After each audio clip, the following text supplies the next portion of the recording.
Good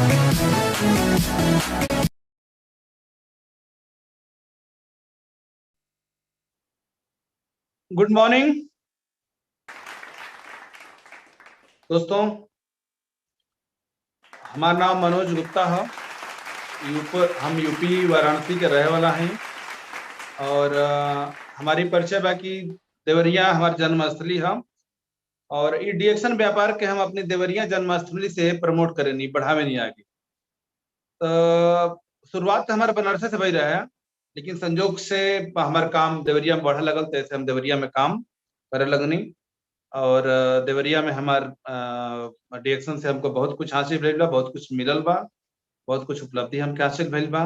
Deoria में घर office सब बैठ के अपने ऑफिस से बैठ के किराया पहले रहत रहनी, लेकिन अब ये अपन मकानों बनवा ले बनी और अपन जो है ऑफिसों बनवा ले बनी और अपने ऑफिस से जब बैठ के मीटिंग करता नहीं।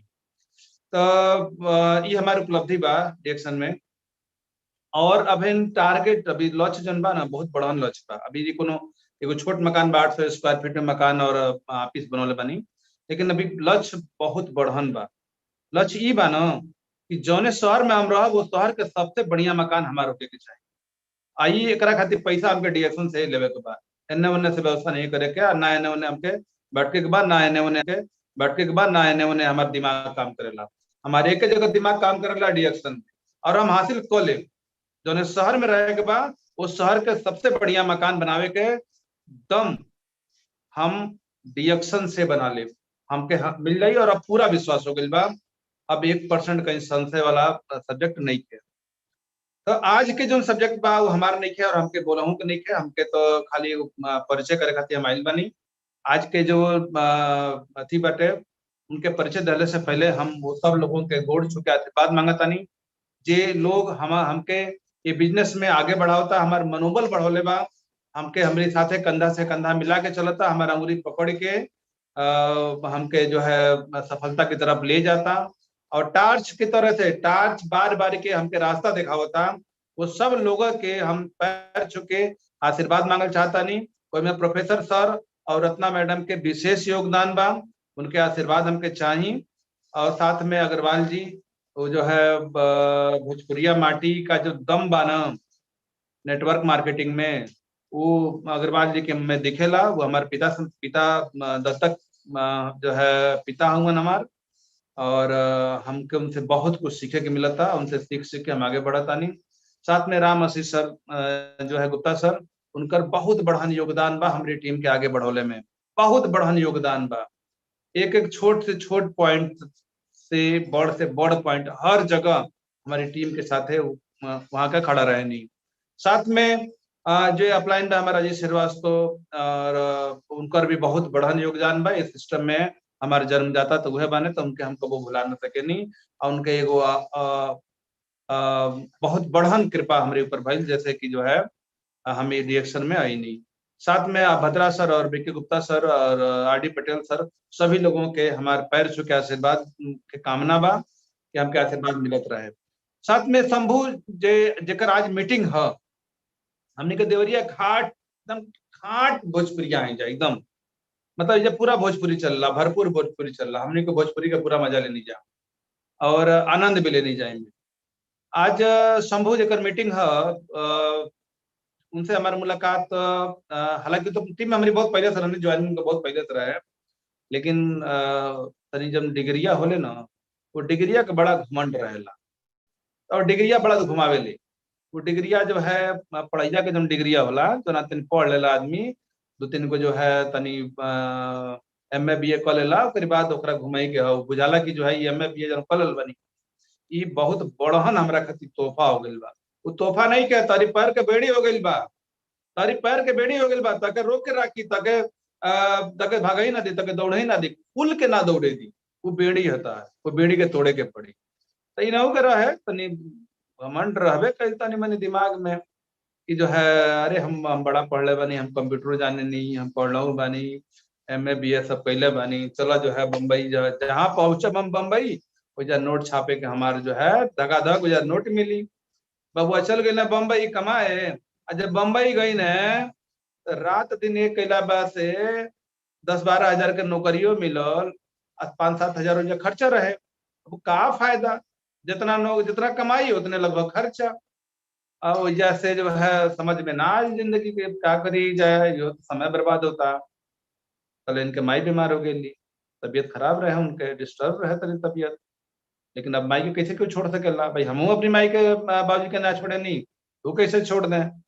तो माई की बीमारी खाती बेचारे जो है वही न, फिर अइना देवरिया आई न, बम्बई का नौकरी छोड़ना, बम्बई के मोह माया छोड़ के देवरिया आई न। लेकिन अब ठीक बा, इलाज माता जी के हुई, माई के इलाजो भइल, सेवा सत्कार भइल, सब भइल, लेकिन जब रिस्पांस बढ़िया ना मिलल तो उनके एक बात ही समझ में आयल कि अगर हम अथी के डीएक्शन के प्रोडक्ट अपनी माई के दी तो इनमें रिस्पांस बढ़िया मिली। तो बताइए दहले के बाद जब रिस्पांस मिलल, उनके फायदा होके लगल, इनके बुझाइल कि में कुछ हो सकेला का, में कुछ कमाइयो के बा का, कुछ ना अपने अपलाइन से जे इनके जोड़ले रहे, बताओ ना कि हाँ कमाई बा। शुरू कैले धीरे धीरे करत करत करत करत करत करत आज बहुत ढेर नहीं, 4 साल के इनके 3 साल की मेहनत बा, बहुत ढेर दिन के मेहनत नहीं के। हम जानते नहीं कि कब भी काम शुरू कैले कब, लेकिन ये 3-4 साल में महीना की इनकम 1,20,000 पार हो गई, 1,20,000 के इनकम पार हो गई। यानी कि जो 10-12 हजार रुपया बम्बे में मिलत रहे, ओकरी 10 गुना से भी ज्यादा।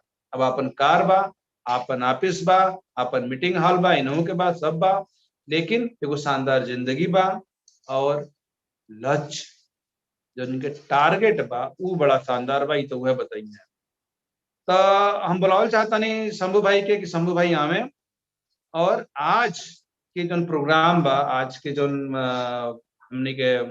हमनी के जो आत्मा जो एकदम प्रफुल्लित बा, डीएक्शन और आरबीसी दोनों तृप्ति जो है भाई, डीएक्शनों के तृप्ति बा, आरबीसीओ के तृप्ति बा, रिएक्शनों के तृप्ति बा, आरबीसी भी तृप्त कर दहलस, आत्मा पूरा प्रफुल्लित बा।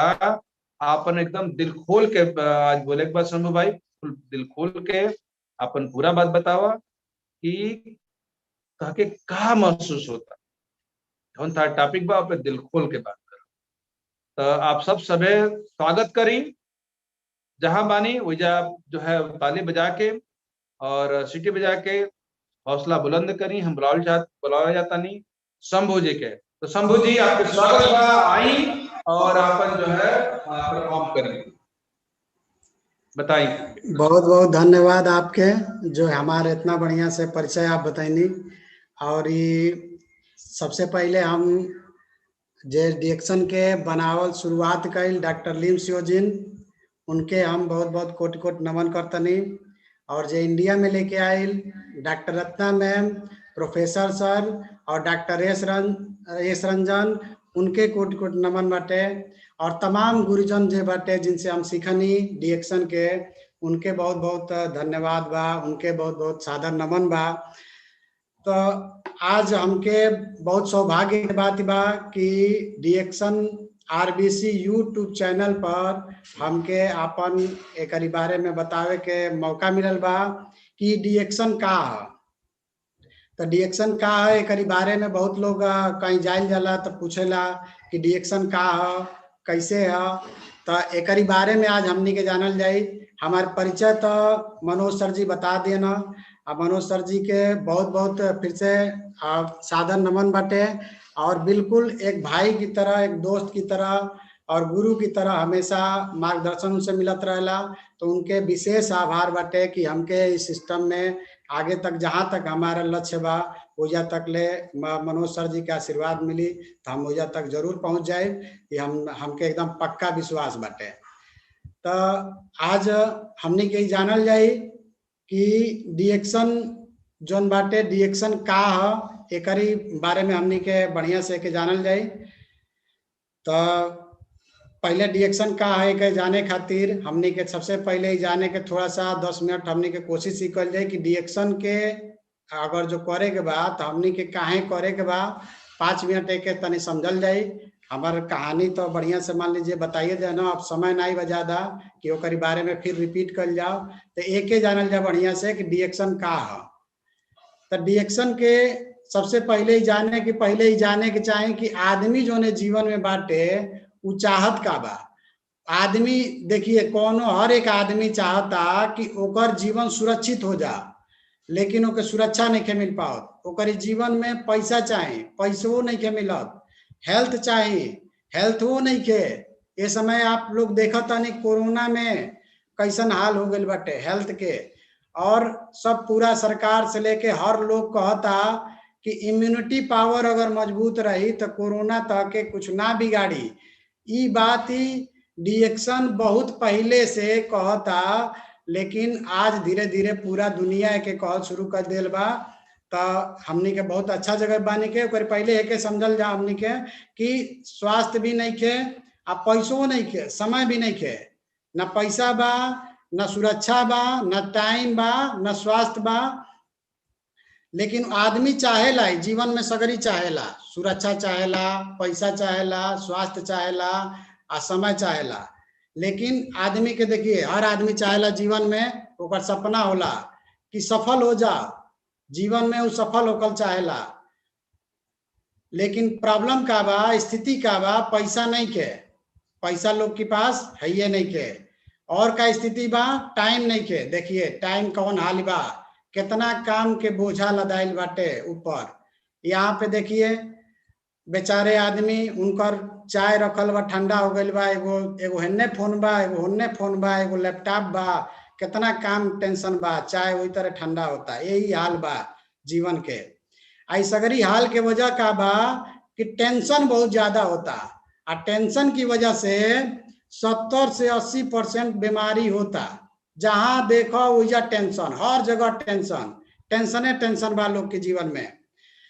स्थिति का बा, लोग के स्थिति का बा कि आदमी जोन अपने सपना जोन बा, सपना के साथ समझौता त्याग कर देला, समझौता करे लगेला। जैसे आदमी के तो मन करेला कि बड़ा घर चाहिए, आदमी के मन करेला कि एगो बढ़िया गाड़ी चाहिए, लेकिन कहाँ मिल पावेला। जैसे बड़ा बढ़िया गाड़ी करे खातिर जैसे मन करला कि हमू एगो बढ़िया गाड़ी में चढ़ती तो कितना निक लागी, लेकिन मन तो करेला कि बढ़िया गाड़ी चाहिए, लेकिन दिमाग कहला तार औकात बा, तो इतना 300 रुपया कमा लो, 500 रुपया, तार कैसे बढ़िया गाड़ी हुई, नहीं हो पावेला। तो ये आदमी के चाहत होला, लेकिन स्थिति का बा कि वो नहीं खे। बच्चों लइकन के अच्छा शिक्षा चाहिए, परिवेश चाहिए, वो नहीं के मिल पावत। हर साल छुट्टी चाहिए, छुट्टियों नहीं के हो पावत। जीवन शैली अच्छा चाहिए, वो नहीं के मिल पावत। तो जौन हमनी के लगे बाटे वही के अपन पर्याप्त मान के वही के साथे समझौता करे लागे निके। अगर जो हमनी के जरूरत बढ़ेला तो खर्चा में कटौती करे निके, खर्चा में कटौती होके लगेला। हमनी के लगे जोन बा वही में पर्याप्त मान के में समझौता कर। जैसे कुआं के मेढक नियर हाल हो गइल बा कि इतने में दुनिया बा। स्थिति का बा जो अगर जो मान लीजिए कि सच्चाई जोन बा का सामना करे खातिर जोन विकल्प बा के देख नहीं के पावत, अपनी इच्छा के दबावत तनी के, मारत जातनी के, आमदनी में वृद्धि नहीं के करे के, जोन बा उतने में समझौता करे के बा, वही में जीवन आदमी जियता। ई हाल हो गइल बाटे। तो आप लोग खातिर कुछ क्वेश्चन बाटे, वो क्वेश्चन के आप लोग समझी अपने अपने जहां बानी हो जा कि का आप का चाहतनी, का आप चाहतनी कि आपके जीवन बीमारी में कष्ट से बीते, आप नहीं की चाहत। का आप चाहतनी कि आपके आए वाला समय में भविष्य में आपके बच्चा गरीबी में जीवन बितावे। आपन गरीबी के सोची कि हमार गरीबी में जीवन कैसे बीतल, हमारी बच्चा के वही तरह बीती तो हमके कैसन बुझाई। तो ये पहले से हमके सोचले के जरूरत बाटे। का आप चाहतनी कि जीवन भर आप केहू न केहू के गुलामी करे के पड़े, नौकरी करे के पड़े, नौकर बने के पड़े, नहीं की चाहत। कहा से कि बड़ा दिक्कत होला, हमू 8 साल पहले रहनी, बड़ा परेशानी सहे के पड़ेला। जे करत हो भाई लोग ओके पता होई कि कितना परेशानी होला। का आप चाहतनी कि आप पैसा के बिना गरीबी में जीवन बिता दी, नहीं की चाहत। का आप चाहतनी कि अपने परिवार के कष्ट और दुख में जीवन बिताते हुए देखल चाहतनी, नहीं की चाहत। क्या आप चाहतनी कि आपके टूटा जोन सपना हो गइल बा, जोन बचपने में देखत रहनी, एगो लड़का होला छोटे में बड़ा बढ़िया सपना देखेला कि हम आगे बढ़ब तो हई करब, हऊ करब, डॉक्टर बनब, इंजीनियर बनब, हई काम करब, हई से घर रही, हवाई जहाज उड़ाई, उ सब भूला जाला। तो उ जोन सपना जोन टूट गइल बा ओके पूरा कइल चाहतनी का? आप चाहतनी कि जोन काम आप करतनी ओमे केहू के गुलामी न करे के पड़े, मालिक की तरह जिंदगी जिए के पड़े? कैसा लागी? अच्छा लगी कि ना लगी? का आप चाहतनी कि आप जोन काम करतनी उससे आपके जीवन में खुशी मिली? का आप चाहतनी कि आपके बच्चों के जीवन जोन जोन बाटे उ आए वाला समय में बढ़िया हो जाओ? का आप चाहतनी कि आपके जीवन में स्वास्थ्य, पैसा, खुशहाली ये सब मिले? खुश रहल चाहतनी? तो आप बताई कि का आपके लागता कि आए वाला टाइम में जौन आप काम करतनी उसे स्वास्थ्य, पैसा, खुशी ये तीनों मिली? अगर आप चाहतनी कि आपके जीवन में स्वास्थ्य, पैसा, खुशी ये तीनों मिले तो एकरा खातिर एगो बात एकदम दिमाग में गांठ बैठा ली, ध्यान कली कि नौकरी, मजदूरी या रोजगार करके कबो जीवन में नहीं मिली।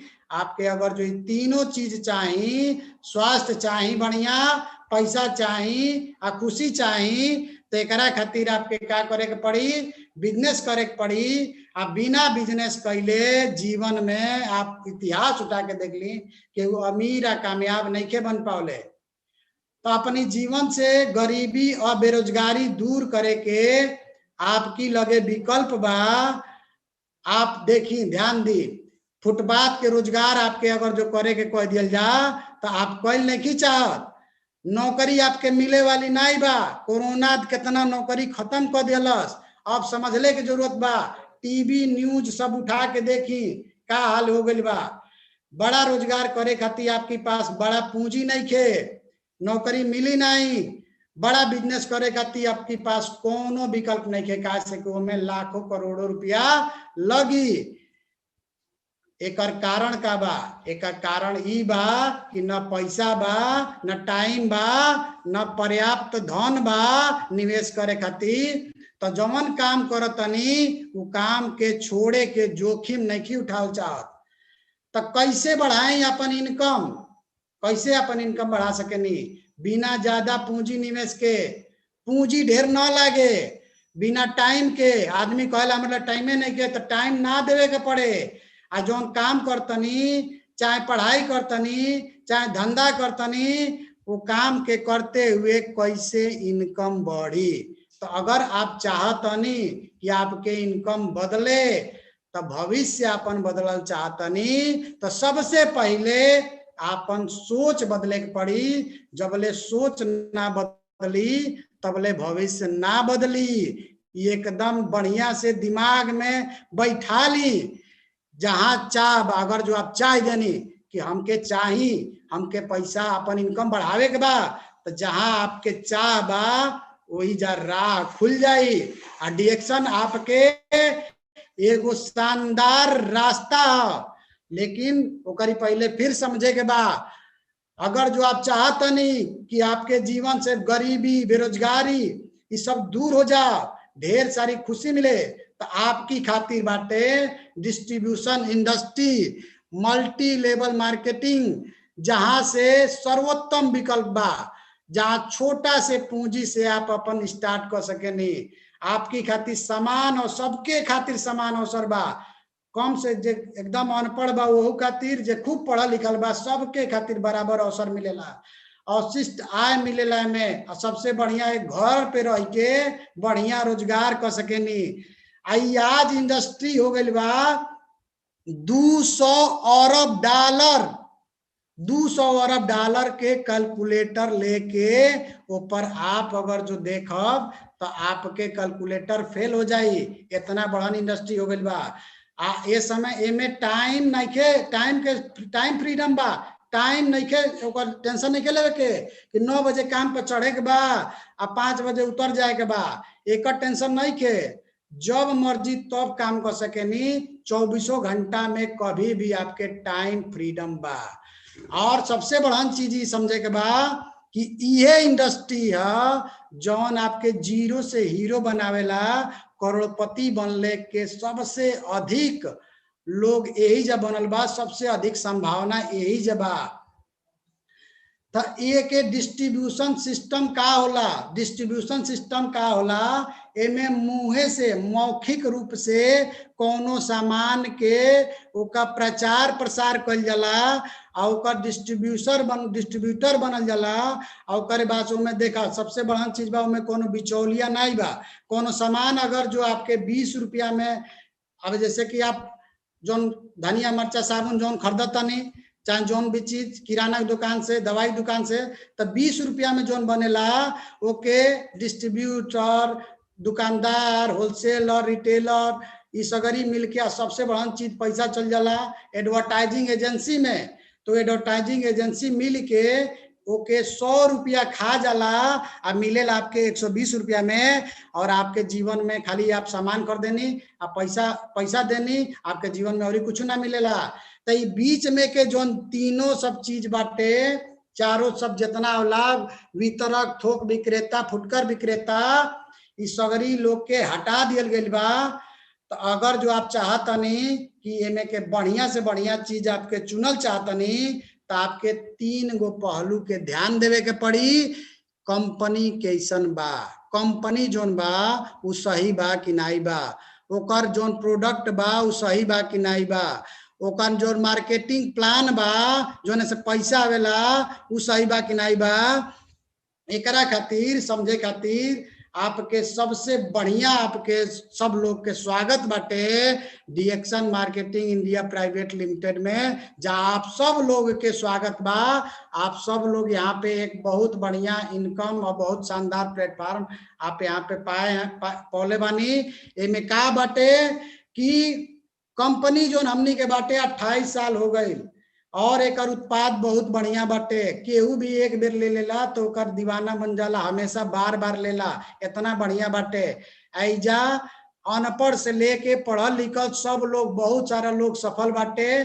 डिएक्शन आरबीसी यूट्यूब चैनल पे ढेर सारा वीडियो बाटे, जाके देखी कि कितना लोग कैसन कैसन बा जे सफल हो चुकल बा। तो डिएक्शन जोन बाटे, डिएक्शन जोन शब्द बा डेक्शन शब्द से बनल बा, जेका अर्थ होला ईमानदारी, विश्वसनीयता आ खुशहाली। एकर जोन लोगो बा, जोन है लाल के जोन दिखता, ई लाल के जोन बा ई उगता हुआ सूरज, सकारात्मक पॉजिटिव सोच, अच्छा सोचे के कहेला। जोन ग्रीन वाला बा हरियाली के, जीवन शक्ति के बारे में, जीवन में शक्ति विकास के करी बात करेला, हरियाली के बारे में। और जो नीचे जो ब्लू में लिखल बा ई पानी जो हमनी के जो धरती पे जो पानी बा ओकर कंपनी के विकास और आधार एकरी बारे में। तो दुनिया के सबसे बढ़िया खूबसूरत लोगो देखिए, उगता हुआ सूरज, हरियाली आ पानी, इतना बढ़िया चीज के तीनों के मिला के बनल बा। ऐसे बढ़िया हम जानतनी कि दुनिया में कोनो खूबसूरत लोगो नहीं बा, इतना शानदार हमनी के लोगो बा। अब डॉक्टर लिम सियो जिनके जे कंपनी के शुरुआत कईना, उनकरा के बहुत बहुत धन्यवाद जो हमनी के इतना प्लेटफॉर्म बढ़िया देना। इस शुरुआत में आईआईटी कैले रहना, अपनिए यहाँ से खड़गपुर से औजा से जा फिर यहाँ से होलिस्टिक मेडिसिन से पीएचडी कैना, यहाँ के भारत सरकार द्वारा सम्मानित भी बना। इनकरी बारे में दुनिया भर के सर्टिफिकेट बाटे, आप देख सकेनी नेट पे डाल के डिएक्शन सर्टिफिकेट डालब तो आपके जानकारी मिल जाई। आप इतने जाने कि बहुत बड़न वैज्ञानिक हवा, आई धरती के बहुत बढ़िया इनके ऊपर समझिए कि कर्ज हो गई बा। इतना बढ़िया शानदार प्लेटफॉर्म देना जैसे हमनी के जीवन सुरक्षित हो गई, बच गई। इका शुरुआत कईना, डिएक्शन शुरुआत कईना तो ये मिलेला का, एमे मिलेला स्वास्थ्य, पैसा और सुख। ये न तीनों चाहिए, स्वास्थ्य चाहिए, पैसा चाहिए, सुख चाहिए, तो ये तीनों तो डिएक्शन में मिला ताटे। एक शुरुआत भइल 11 दिसंबर 1993 से, और एक शुरुआत करके यहाँ से देखिए आई डॉक्टर लिम सियो जी ने शुरुआत कईना, और बाद से शुरुआत कैले के बाद है देखिए डिएक्शन के हेडक्वार्टर कितना बड़का बाटे मलेशिया में। अपने इंडियो में बनताटे, वो आगे में देखावत नहीं। आगे देखिए, हाई देखिए, संसार के सबसे बड़हन गैनोडर्मा कंपनी, दुनिया में सबसे बड़हन गैनोडर्मा कंपनी। एक बेर मलेशिया जाके घूम के देख के आइए, हम तो गइल नहीं, बड़ा मजा आवत रहा है, बहुत शानदार जगह बा। एक बेर जे डिएक्शन में आ गइल बा, फार्म जे भरवा ले बा, उ जाके देख के आवे, बहुत मजा आवेला उजा गइले पर। बहुत शानदार, बहुत अच्छा अच्छा, बहुत निक निक चीज देखे के मिलेला उजा गइले पर, तब पता चली। आई देखिए, जितना है और अति गुलाबी गुलाबी कलर के जो लौकता दिखाई देता, इस सगरी जगह डिएक्शन बा। यानी कि पूरा दुनिया में कोनो ऐसा जगह नहीं के जहां डिएक्शन न दिखाई दे, हर जगह ये हो गइल बा। हाई देखी, कंपनी के सब जगह जगह पे कितना बड़ ऑफिस बाटे, ओकर सगरी के एड्रेस बाटे पर, आप देख सके नहीं जैसे। आज 1 करोड़ से ज्यादा लोग हो चुकल बा पूरा इंडिया में, पूरा वर्ल्ड में 1 करोड़ से ज्यादा लोग डिएक्शन में हो चुकल बाटे। तो हमनी के बड़ा गर्व के बात बा, कंपनी कितना बड़हन स्थिर हो चुकल बा, कितना लोग हो चुकल बा। और सबसे बड़हन खुशी के बाद 2009 में डिएक्शन 40वां रैंकिंग, 2011 में 28वां, 2014 में 25वां, 2015 में 24वां, 2016 में 24वां, 2017 में 22वां और आज 15वां रैंकिंग पर। हाई देखी, कभी नीचे नहीं खे गई, हमेशा ऊपर ऊपर जाता। तो हमनियों के बहुत आगे जा सके नहीं के, इतना बढ़िया शानदार जगह भाई। एजा एक देश में रह के पूरा दुनिया में बिजनेस कर सके नहीं, एक बेर एजा आप आ गई नहीं तो एक जगह पे रह के पूरा दुनिया में बिजनेस एजा कर सके नहीं। का आप कोनो ऐसा कंपनी के जानत नहीं जेका शुरुआत भारत में खूब बढ़िया पढ़ल लिखल आदमी से कइल गइल होखे? वो कंपनी जानता नहीं कौन है? डिएक्शन। और देखी, प्रोफेसर साहब के सादर नमन बाटे कि इनकरी माध्यम से हमने के मिलल। आई पूर्व head of department economics Madras university से MA कैले बन। इतना क के डिएक्शन शुरुआत के, आपके सोचे वाली बात बा। का आप कोनो ऐसा कंपनी के जानता नहीं जेका शुरुआत भारत में एक स्त्री रोग विशेषज्ञ द्वारा कइल गइल होखे? वो कंपनी है डिएक्शन। देखी, MBBS डॉक्टर रत्ना वसुपाल जी के सादर नमन बा। MBBS, FCGP, FCIP, FAG, ECFG, America से गोल्ड मेडलिस्ट। हमके ताजुले यादे ना हो पाला, इतना डिग्री इनका बा। गोल्ड मेडलिस्ट, 34 बेड के हॉस्पिटल छोड़ के डिएक्शन करना शुरू की। बताइए, आज का आप कोनो ऐसा कंपनी के जानता नहीं जे कर शुरुआत वरिष्ठ हृदय रोग, हार्ट के बहुत बड़का डॉक्टर जे कैले रहना, वो कंपनी डिएक्शन है। और डिएक्शन डॉक्टर एस रंजन के सादर नमन बा, जे आज MBBS, MD, DM 17 साल कार्डियोलॉजिस्ट के, हार्ट के डॉक्टर लोग के पढ़ौले बाना। आप सोची, और ही जानता नहीं, दू गो राष्ट्रपति अपनी यहाँ के जे बा ओकर बहुत बड़हन ओकर डॉक्टर रहना, उनका पर्सनल डॉक्टर, दू गो राष्ट्रपति के, डॉक्टर KR नारायणन और डॉक्टर APJ अब्दुल कलाम के पर्सनल फिजिशियन डॉक्टर रहना। का आप कोनो ऐसा प्रोडक्ट के जानत नहीं जेकर शुरुआत भारत में एक रिसर्च यूनिवर्सिटी द्वारा कैले होके? वो डिएक्शन के प्रोडक्ट है। और अन्नामलाई यूनिवर्सिटी तमिलनाडु में एक शुरुआत शोध करके के इस्तेमाल करे के सलाह बहुत पहले से दे दियल गई। का आप कोनो ऐसा कंपनी के जानत नहीं, ऐसा प्रोडक्ट के जानता नहीं जेकर इस्तेमाल करे के सलाह संयुक्त राष्ट्र देता? वो कंपनी, वो प्रोडक्ट बा डिएक्शन के RGGL। एक प्रोडक्ट संयुक्त राष्ट्र द्वारा के UNDP प्रोग्राम के तहत दिहल जाला।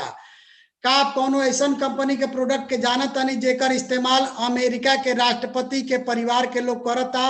वो कंपनी है डिएक्शन। और देखी, उनकर दादी मामा सारा ओबामा एक शुरुआत करतनी, एक इस्तेमाल करतनी। देखिए डिएक्शन के प्रोडक्ट। और ई का बा इमसाम डिएक्शन की जौन कुपोषण दूर करे खातिर जो सबसे बड़हन संस्था ओइजा डिएक्शन के साथ बाटे। और सबसे बड़हन गर्व के बात बा पहले बराक ओबामा एकर गुडविल एम्बेसडर रहना, अब डॉक्टर लिम सियोजिन के बनावल गइल बा। हमनी के बड़हन सौभाग्य के बात बा कि 2020 से लेके 2030 तक ले इ मौका बाटे इनके दियल गइल बा। ये हमनी खातिर बड़हन सौभाग्य के बात बा। डिएक्शन के साथ और के बा सऊदी अरब और अबू धाबी के राजकुमार आप देख सकेनी। और के बा डिएक्शन के साथे डॉक्टर सी पेन कौसे कॉस्मेटिक सर्जन चेन्नई से डबल एफआरसीएस लंदन से कैले बाना। इतना बड़का डॉक्टर डिएक्शन में बाना। और के देखिए दुबई के राजकुमार शेख हमदान डिएक्शन के साथ में देखिए ओकर प्रोडक्ट के ओकर साथ में फोटो बा है। देखी डिएक्शन के एगोरी मैन्युफैक्चरिंग इंडिया ओकर बाटे जहाँ प्रोडक्ट बनेला पांडिचेरी में। है देखी कितना बड़का स्पारुलिना के तालाब बाटे, बहुत बड़हन बाटे। है देखी सब नोनी के प्लांट बाटे। देखी नोनी फल के जोने के नोनी जूस पियले से सब कोरोना वोरोना सब नहीं आई, बहुत बढ़िया दर्द उर्द सब खत्म करेला। बहुत शानदार बाटे नोनी जूस पियले से बहुत शानदार मजा आवेला एके। और देखिए में तेलंगाना सरकार की सहयोग से 2018 में एगौरी कंपनी के शुरुआत 100 एकड़ में कल गई। फैक्ट्री लगल शुरू हो गए 2018 में ही उद्घाटन हो चुकल बा। हम तो जाके देख के आयल बानी, बड़ा बढ़िया सुंदर बाटे। ओके जाके देख के आवे के चाहिए सबके, बहुत बढ़िया जगह बा। 2018 में सिद्दीपेट में डॉक्टर लिम सियोजिन के द्वारा एक भूमि पूजन हो चुकल। अब जब ओइजा से निरंजन रेड्डी जब गई ना मलेशिया कंपनी देख के आई ना तो एजा ओकरी 3 गुना बढ़न, मलेशिया से 3 गुना बढ़न और 300 करोड़ लागत हो गई बाटे। 250 एकड़ वो समय रहे और ही बढ़ गई बा। 300 एकड़ में 300 करोड़ में एकड़ कंपनी के हो गई बाटे, बन गई बा। यही साल में कंपनी पूरा प्रोडक्शन तैयार कर दी, पूरा शुरू हो जाई। एकर उत्पादन क्षमता मलेशिया से 3 गुना ज्यादा बा। बहुत बड़हन जगह बाटे, ओके जाके घूम के देख के आवे के चाहिए। डिएक्शन में आपके सब लोग के डायरेक्ट सेलिंग कंपनी जोन बाटे डायरेक्ट सेलिंग है एक में स्वागत बा। वन वर्ल्ड वन मार्केट के कॉन्सेप्ट लेके चलेला, एक विश्व एक बाजार। एकर अवधारणा जोन बा पूरा विश्व में पहला कंपनी है, एक विश्व एक बाजार। आइजा का होला एक वन ड्रैगन कंपनी है। एक ही जगह पे आपन उपजाऊ भूमि बा जहाँ से एकर उत्पादन होला। यहाँ एकरे 100% अपने निर्माण कल जाला आ एके अपने मार्केटिंग कल जाला, शुरुआत कल जाला, बेचल जाला। एजा सगरी 100% अपने होला, कोनो दूसरा के हुए में बीच में नहीं बा, सब एक ही छत के नीचे होला। एकर उत्पादन कैसे होला? उत्पादन बहुत शानदार होला, टिश्यू कल्चर ऑर्गेनिक तरीका सब होला, कोनो यूरिया डाई केमिकल सब ना डालल जाला। कोल्ड प्रोसेसिंग छाया में सब सुखावल जाला, सब एके आपके एकदम ओकर सगरी न्यूट्रिशन वैल्यू सब मिलेला। फाइबर सेपरेशन छोटे छोटे ओकर सब ध्यान दियल जाला। माइक्रो स्पोर प्रोलराइजेशन पैराबैगनी ट्रीटमेंट सब दियल जाला। बड़ा बढ़िया तकनीक से एके बनावल जाला। मलेशिया में भी एक हम देख ले बानी, वो जाके अब ये साल में हो जाई तो बहुत शानदार हो जाई। एमे का उत्पाद होला? पूरा का आहार जो हमनी के खाने पे हेल्थ संबंधी प्रोडक्ट होला, खाइल जाला, स्वास्थ्य मिलेला खैले से। और ये का प्रोडक्ट के इस्तेमाल कैले से सुंदरता मिलेला, सौंदर्य प्रसाधन वाला बा। और एक एक जैसे कि नोनी जूस बा पिए वाला, और भी बहुत सारा चीज बाटे, रोजल बा, ये सब पिए वाला पेय पदार्थ बा। घर से संबंधित उत्पाद में सगरी मिलेला। एक सगरी प्रमाण पत्र, सगरी तरह के प्रमाण पत्र डिएक्शन में बाटे। हर तरह के जितना बाटे के सर्टिफिकेट मिलल बा, जो दुनिया के सबसे बड़का बड़का सर्टिफिकेट होला ई डिएक्शन में बाटे। आप देख सके एकर कारपोरेट ऑफिस जोन बाटे, एकर सबसे बड़का एगो चेन्नई में बा, एगो दिल्ली में बाटे, और स्टॉक पॉइंट हर जगह ये कई गो बा। बहुत ज्यादा हो चुकल बा, पहले से बहुत ज्यादा, हमेशा बढ़ते जाता। पूरा दुनिया में इस समय एक स्टॉक पॉइंट होता, धीरे धीरे बढ़ते जाता, हर जगह डिएक्शन के प्रोडक्ट आदमी इस्तेमाल करता। एमे का होला, एमे स्वास्थ्य और धन संपत्ति के बढ़ावा देला। डिएक्शन एगो स्वस्थ तरीका होला जौन पैसा की तरफ लेके जाला। स्वास्थ्य से आदमी आवेला आ पैसा की ओर जाला। एमे सबसे पहले जाने के बाद स्वास्थ्य का हो, तो जैसे अगर जो स्वास्थ्य रहे के मूल इकाई जाने के बाद, तो सबसे पहला चीज जाने के बाद कि हमारा शरीर जौन बाटे कोशिका से बनल बा, कोशिका के बाद टिश्यू बनेला, टिश्यू के बाद अंग बनेला, अंग के बाद सिस्टम होला, अंग तंत्र, ओकर बाद मानव शरीर बनेला। तो ये बताएं, कोशिका अगर स्वस्थ हो जाई तो शरीर स्वस्थ हो जाई कि नहीं हो जाई? शरीर एकदम स्वस्थ हो जाई। कोशिका बीमार तो शरीर बीमार, कोशिका मर गई तो शरीर मर जाई। तो कोशिका के स्वस्थ रखे खातिर का चाहिए? सबसे पहले ऑक्सीजन चाहिए, पोषण चाहिए और पेट सही रहे के चाहिए।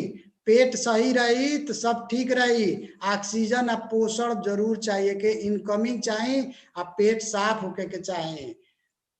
लेकिन जो ने हमनी के हवा में सांस लेता नहीं के आज का हो गई बा, आज तो पूरा दुनिया में त्राही त्राही देखिए ऑक्सीजन कितना दिक्कत हो गई बा, सब वो कितना खराब हो चुकल बा।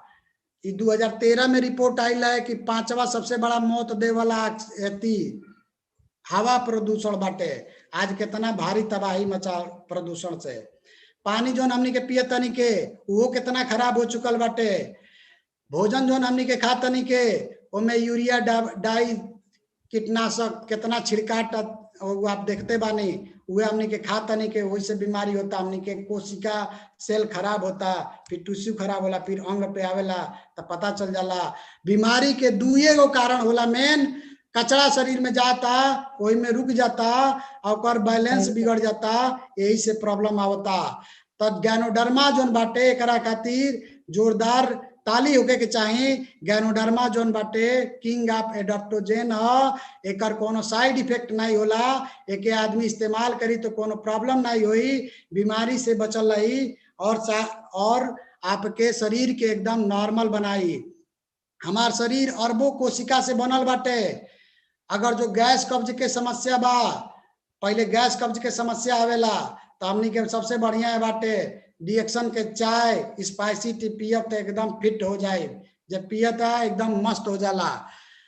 हमने के गाड़ी के सर्विसिंग करावे नहीं के, लेकिन अपने बॉडी के सर्विसिंग हमने के नहीं करावे के। जैसे गाड़ी के समझता नहीं के वही तरह बॉडी के बाटे ओके अगर समझल जाई, ओकर सर्विसिंग कर जाई तो हमने के सही रही। डिएक्शन के प्रोडक्ट एकदम सर्विसिंग कर देला बढ़िया से।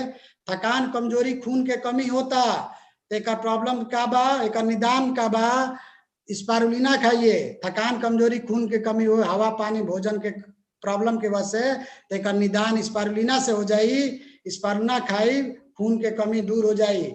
स्पारुलिना में सगरी पोषक तत्व पावल जाला। देखिए आप 1974 में ही एक धरती के सबसे बड़ा शक्तिशाली भोजन घोषित कर दिया गया है और एक तैया से अब सबसे बढ़िया स्पारुलिना जो बाते डिएक्शन कंपनी में आवेला, ओके केहू भी खा सकेला, कोनो साइड इफेक्ट नहीं बाटे। अगर जो आपके पास महंगाई से परेशान बानी तो डिएक्शन के प्रोडक्ट जो बाटे ओकर फायदा के शेयर करब, दूसरे के बताई तो पैसों नहीं लगी, फ्री के प्रोडक्ट खाई एकदम फिट रहब। महंगाई से परेशान है, गरीबी और बेरोजगारी से परेशान बानी, देखी गरीबी के का हाल बा, तो डिएक्शन के 100% बिजनेस करे के बा। आज जिंदगी जियले के देखी 4 गो तरीका बा, एगो मजदूरी, दूसरा नौकरी, तीसरा रोजगार और चौथा बिजनेस। मजदूरी का होला, मजदूरी में आपके ना स्वास्थ्य मिली, ना धन मिली, ना खुशी मिली। रोजगारों में हुए हाल बा और एवं आप ध्यान से देखो नौकरी के हुए हाल बा। डिएक्शन बिजनेस का ऐसे हुई, डिएक्शन बिजनेस के जा करे खातिर 12 घंटा रोज ध्यान दे, 5 साल तक पूंजी 10,000 लागी, 5 साल सीखे के बाद 5 लाख महीना कमैले के गारंटी बा। और कोनो में कोनो गारंटी लेके एमे बाटे मजदूरी में 9,000 कमैले गारंटी बा, एमे नौकरी में 0% कमैले गारंटी बा आप रोजगार में देखो 0% कमैले गारंटी बा, लेकिन डिएक्शन में 100% कमैले गारंटी बा। एजा स्वास्थ्य भी बा, पैसा भी बा, आ खुशी भी बा। ये बहुत लोग के मिल चुकल बा। ये पहला आप नहीं होकर बहुत लाखों लोग एकर फायदा उठावता, आप भी उठा सकेनी। अगर 20 लोग के काम सिखा दे, डिएक्शन के प्रोडक्ट के बारे में सिखा दे, समझा दे, तेजा 2 लाख से 50 लाख महीना आप कमा सकेनी। बड़ा सोचब तो बड़ा बनब, सोच बदले के पड़ी। पहले बड़ा बने के बाद बड़ा सोचे के बाद। हई देखी डिएक्शन में कितना लोग बा, कितना बड़े बड़े मीटिंग को के दिखा दिया चुकल बा। आज डिएक्शन कितना आगे हो चुकल बा। हई देखा तनी कितना लोग बा ई मीटिंग में। और देखिए सब क्राउन एम्बेसडर हो चुकल बा डिएक्शन में। लोग के जीवन में एकदम खुशियां सब भरपूर मात्रा में सब मिलत ताटे। देखिए हई धानो देवी जैसन एजा सफल हो सकेली तो केहू हो सकेला। एजा धानो देवी महीना के अनपढ़ महिला 1 लाख रुपया महीना कमा तड़ी। एजा आप देख सकेनी, प्रमाण बाटे। आई देखिए डिएक्शन के प्रोग्राम मीटिंग एमे सबसे बड़हन चीज ये चीज समझे के बा कि एमे सबसे बड़हन आपके अगर जो केहू योगदान करी, रास्ता दिखाई, तो वो आपके अपलाइन जे आपके डिएक्शन में लेके आइल, जे आपके आगे बढ़े खातिर बार बार रास्ता बतावता, सिखावता, ओके धन्यवाद करी, ओके बहुत बहुत धन्यवाद, शुभकामना दी कि आपके रास्ता उनके साथ पकड़ ली, उनके छोड़े के नहीं के। अगर उनके पकड़ ले तो आपके किस्मत बदल दी। अपलाइन जैसन दोस्त पूरा दुनिया में कहीं नहीं बा। लास्ट में जाते जाते आपके एगो हम बहुत बढ़िया शायर बताओ तनी कि जीत के खातिर जुनून चाहिए, जोने में उबाल होके ऐसन खून चाहिए, आसमान जमीन पर आ जाई, बस इरादा में जीत के गूंज चाहिए। धन्यवाद। Good morning. जय डिएक्शन। Good morning sir. Good morning. आप और सर कैसन बानी? अरे आपके रोज देखे नहीं तो एकदम जीव खुश हो जाला, एकदम बाग बाग हो जाला। जब देखे नहीं तो एनर्जी 4 गुना बढ़ जाला। अरे व्हाट इज डिएक्शन? वो आपने जो डिएक्शन क्या है भोजपुरी में बहुत अच्छा आपने आज सिखाया लोगों को। जो कितना लोग भोजपुरी मालूम है, ये सभी एंजॉय करे होंगे, because it was a fantastic session आपने जो किया है। बिकॉज हमारा वो उद्देश्य है सभी लैंग्वेज में, अभी इंडिया का जितना भी रीजनल लैंग्वेज है इसमें हमको, इसीलिए हमने प्राइम टाइम संडे को रखा है। ये संडे में कितना लोग वो फायदा उठाएंगे डिफरेंट डिफरेंट लैंग्वेज में, कोई भी हो, रीजनल लैंग्वेज में इंडिया का every estate different languages, local languages है, लोकल डायलेक्ट है।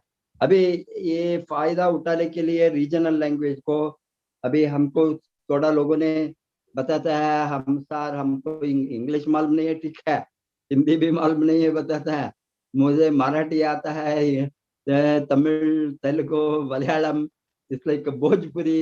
ऑफ कोर्स भोजपुरी हमने टोटली अंडरस्टैंड किया मैंने, क्योंकि वो बहुत क्लोज टू हिंदी आ गई तो आप समझ सकेंगे। बट इट्स ऑल राइट, वो भी लैंग्वेज में लोगों को लोकल टच। अभी सी ये पीरियड में, कोरोना का पीरियड में, ये सभी अभी बहुत मुश्किल का दिन सभी स्टेट में है। अभी हम देखे तो एवरीवेयर नॉट ओनली नंबर बढ़ते हैं, नंबर थोड़ा कम होने के बाद भी डेथ बढ़ते हैं। ये महामारी बहुत खतरनाक बन गया है आज। इम्यूनिटी को नहीं बढ़ाए तो, शरीर का इम्यूनिटी को नहीं बढ़ाए तो हमको बचाने का कोई दूसरा साधन नहीं है। अभी तक जो ये महामारी होंगे, दूसरा महामारी आ सकता है, कोई भी वायरस हमको अटैक कर सकता है। बैक्टीरिया, नया नया बैक्टीरिया आते हैं, वो म्यूटेट करके आते हैं, नया नया फंगस आता है। ये हवा से, फूड से, पानी से जो बैक्टीरिया, वायरस, फंगस आज का वेरी सीरियस डिसीज को, पुराना रोग है हमारा डायबिटीज, कैंसर, बहुत कुछ रोगों को हमारे साथ इलाज है। मैनी सच रोगों को अभी भी हमारे साथ टोटल क्यूर नहीं है, मेंटेन करना है। अभी इस समय इस तरह का हालत में जो डेली डिफरेंट रोग आ सकता है बिकॉज ऑफ प्रदूषण, पोल्यूशन। ये पोल्यूशन, सभी तरह का पोल्यूशन से पानी में पोल्यूशन, हवा में पोल्यूशन, हम खाने का कोई चीज आज पोल्यूशन के बिना नहीं है। वो सभी टॉक्सिन से भर गया है।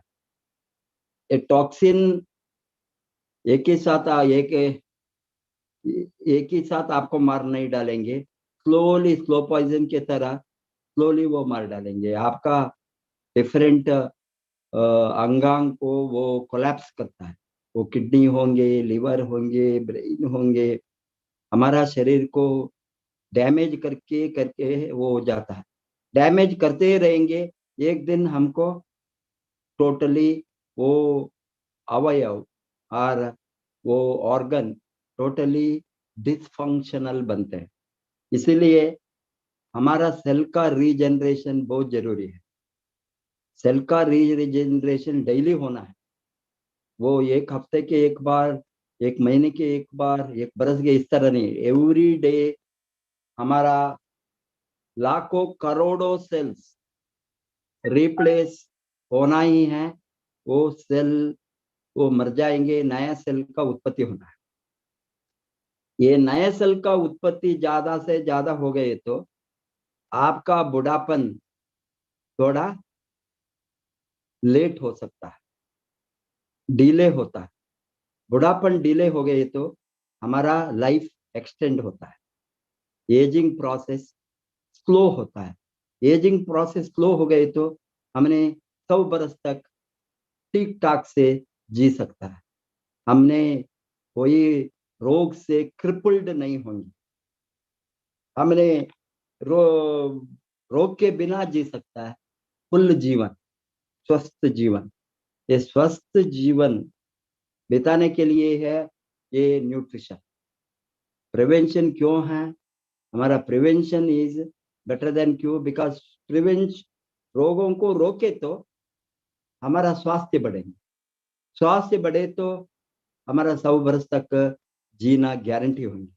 नहीं तो लोगों ने इतना जल्दी मर जाता है। आज का दिन में 25 वर्ष में, 30 वर्ष में हार्ट अटैक आता है। अभी बच्चों को डायबिटीज, जुवेनल डायबिटीज, बच्चों को वो पैदा होने के साथ डायबिटीज के साथ पैदा होता है। इस तरह का हालत आज आ गया है। Children diabetes, school going children, younger generation diabetes बहुत बढ़ गया है। ओबेसिटी से, फूड से, ये सभी तरह का, नॉट ओनली अभी हवा, पानी, फूड में जहरीला है, इसके साथ साथ हम जहरीला बनाकर खाते हैं।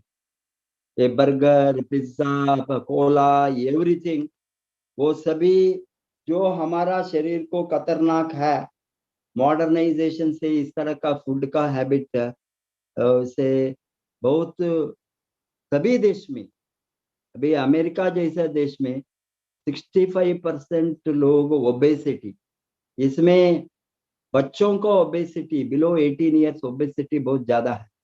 ओवरवेट, ओवरवेट से क्या होता है? इसमें डायबिटीज, ब्लड प्रेशर, सभी रोग जल्दी आता है। सभी रोग। इसीलिए ये सभी को थोड़ा ठीक ठाक करने के लिए गैनाडर्मा जैसा प्रोडक्ट अंदर जाना ही है, दूसरा रास्ते नहीं है। हमारा डेली टॉक्सिन को बाहर डालना है, रीजनरेशन प्रोसेस का सेल को होना है, vitamin mineral amino acid trace elements daily requirement है। डेली हमारा लाइफ को, हमारा शरीर को हेल्दी रखने के लिए चाहिए। अभी किसी ने आज वीडियो बताया, WHO बताता है सबको अभी सभी रोग से मुक्त होने के लिए vitamin mineral amino acid trace elements चाहिए।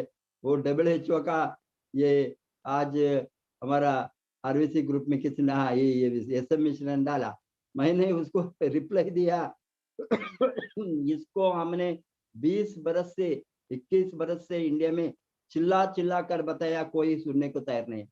अभी WHO बताता है हमारा ईयर स्ट्रेट बनता है, वो WHO बताया। अभी इसको ही हमने बताया, और DXN जब पैदा हो गया उस दिन से डॉक्टर लिम ने बताया ये सभी जरूरी है, हम इसको इस्तेमाल करना रोग से मुक्त होने के लिए, रोग से दूर रहने के लिए, रोग को कम करने के लिए, रोग से बचाने के लिए, रोग से बचने के लिए। अभी किसी को रोग नहीं लेंगे हम गारंटी नहीं दे सकते हैं, इसके बाद भी रोग लोगों को आता है, वो शरीर का कितना ताकत बढ़ेंगे, कितना इम्यूनिटी बढ़ेंगे, कितना रोग निरोध शक्ति बढ़ेंगे, इसमें कितना अच्छा चीज को वो लोगों ने डेली लाइफस्टाइल कितना किस तरह का लाइफस्टाइल को वो फॉलो करेंगे, इसके आधार पर सभी होता है। हमने गैनाडर्मा खाया, हमको वो आ गया ये गया, यस आपका और दूसरा गैनाडर्मा भी खाना, अभी गुटखा भी खाना, अब सिगरेट भी पीना, दारू भी डालना, देन गैनाडर्मा क्या करेंगे बेचारे हैं? गैनाडर्मा क्या करेंगे? ज्यादा टॉक्सिन आप डालता है, हमने टॉक्सिन निकालो बताता है, वो टॉक्सिन अंदर जाना ज्यादा हो गया एंड टॉक्सिन निकालने का पावर कम हो गया। ये मैं क्या बताता हूँ, ये सबके साथ हमारा हैबिट्स को, फूड हैबिट्स को, अभी नॉट ओनली दीज थिंग्स, अच्छा फूड को खाना और क्वालिटी माने जो शरीर को, हमारा शरीर को विटामिन मिनरल जो चाहिए डेली चाहिए, न्यूट्रिशियस डाइट, सब्जी खाइए, ग्रीन फूड खाइए, सभी ग्रीन फूड अल्कलीन है, जो हराली है कलर वो सभी अल्कलीन। वो आप कोई भी चीज ग्रीन हो गई तो इसमें अल्कलीन ज्यादा है। कलर का फूड डिफरेंट कलर बताते हैं, ये डिफरेंट कलर, येलो कलर, पीला कलर, ब्राउन कलर, ये कैरेट, सभी कलर है। ये कलर का सभी हमको डिफरेंट चीजें यहाँ मिलता है। मीन्स हमारा आहार के ऊपर हम कभी भी हमारे सैचुरेटेड डाइट, टू मच बॉइल्ड डाइट, टू मच फ्राइड डाइट, ज्यादा नमक, ज्यादा शुगर, ज्यादा व्हाइट थिंग्स वो खाने से हमारा बॉडी सभी एसिडिक बनकर हमने रोगों को दरवाजा खोल कर रखता है। इसीलिए मैं जो बताता हूँ, हमने थोड़ा ख्याल रखना हमारा डेली खाने पीने में। अलॉन्ग विद दैट हमने जो DXN प्रोडक्ट का अभी प्रभाव सभी के ऊपर है, जो इस्तेमाल किया है उसका पब्लिसिटी होना, प्रचार होना। आज लोगों को मालूम नहीं है, इस तरह से चीज से वो रोगों से बच सकता है, रोगों से बच सकता है। रोगों को बचने का इलाज का सॉल्यूशन नहीं है, रोग से दूर रहने का सॉल्यूशन है। प्रिवेंशन का सॉल्यूशन है, रोकने का सॉल्यूशन है रोगों को। इसीलिए ये सभी गैनाडर्मा, स्पिरुलिना, मोरिंजी, अमरसिल्ला जूस, हमारा ये कार्डिसेप्स, लायंस, सभी DXN प्रोडक्ट को, सभी तरह का DXN प्रोडक्ट अभी अंदर लेना प्रोडक्ट, और बाहर का एप्लीकेशन प्रोडक्ट, सोप शैम्पू होंगे, पेस्ट होंगे, सबसे हमको स्वास्थ्य का बेनिफिट मिलता है। इसीलिए इसका पब्लिसिटी आज होना, सबको बताना, सबने इसका इस्तेमाल को ज्यादा से ज्यादा करना, ज्यादा से ज्यादा ये पीरियड में बहुत जरूरी है। बिकॉज हमने कितना इम्यूनिटी बूस्टर लेंगे उतना हम रोग से, पर्टिकुलरली पैंडेमिक से, ये पीरियड में इस तरह का कोरोना का जो सांक्रामिक रोग है, इस तरह का लोगों को खतरनाक सिचुएशन में है, कितना हमने ये बूस्ट करेंगे, बूस्टिंग इम्यूनिटी, उसको ज्यादा करना, बूस्ट करना मीन्स मेगा डोज लेना। दैट इज व्हाट डॉक्टर लिम सेज। अभी हमारा मेगा डोज ये कंट्रोल होने तक, ये सभी सांक्रामिक रोग और हमारा कोरोना कंप्लीटली जीरो बनने तक हमने इसको ज्यादा से ज्यादा ख्याल रखकर ज्यादा खाना, उसको पब्लिसिटी कीजिए। Wish you all the best. Go crown ambassador. नमस्ते।